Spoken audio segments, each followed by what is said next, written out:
Good morning, afternoon, or evening, wherever you may be. Welcome to It's in the Cards, and this is our first lesson for tarot, and we are going to begin by talking about how we interpret the cards.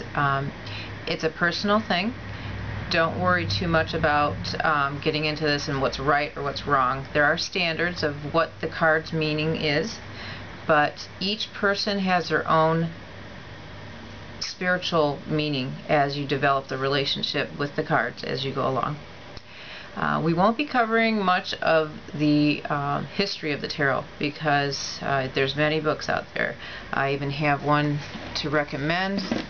That's a good book. This is Susan Leavitt with the Introduction to Tarot.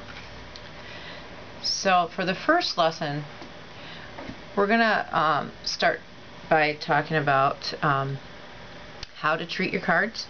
When you first get your cards, you want to have a wrap, and it doesn't have to be silk, it doesn't have to be expensive. I happen to have one that was made for me.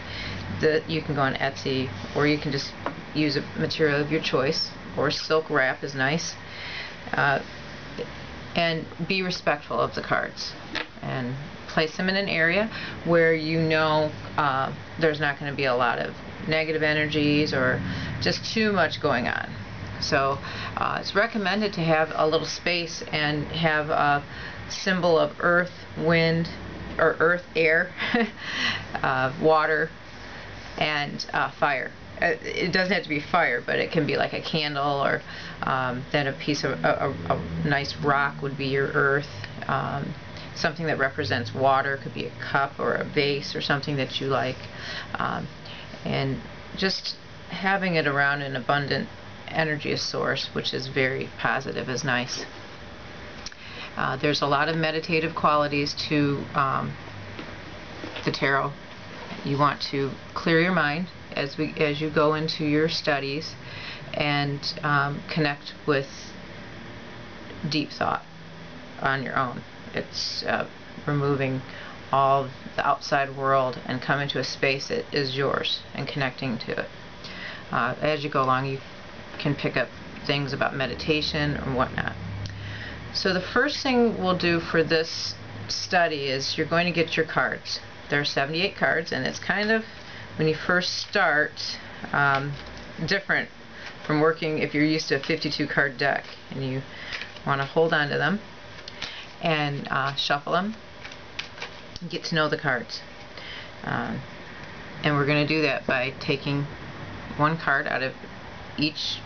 You can separate it into different piles and say, I'm going to do this amount today, this amount tomorrow. It could take you 2 to 3 hours in one day if you have all that much time.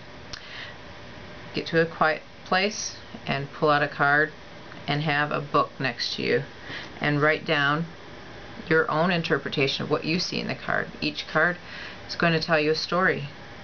So if you look at the card, this one happens to be the Empress, and if you've already been related to tarot in the past, you may have your own built up some knowledge of it, but kind of wash that away and with a clean slate, and come at this as your own heart looking at the card, and interpret what the story and meaning might be behind it. There's different colors.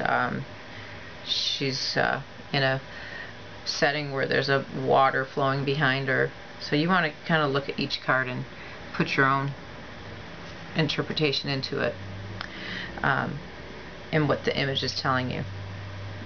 Do this until you've studied every card and write it down into the notebook.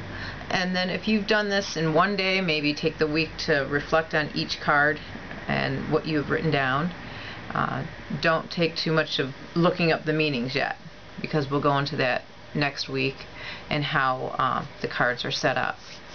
So that's what we'll talk about first. It's a wonderful journey. You are able to connect and communicate with others this way, and even for yourself, if you're just wanting to develop the relationship with the cards to learn for yourself. It's a great opportunity, and I've learned a lot. and I know that this is going to be something that anyone can learn and pick up on. So have a great time doing this, and we'll meet again next week. Good night.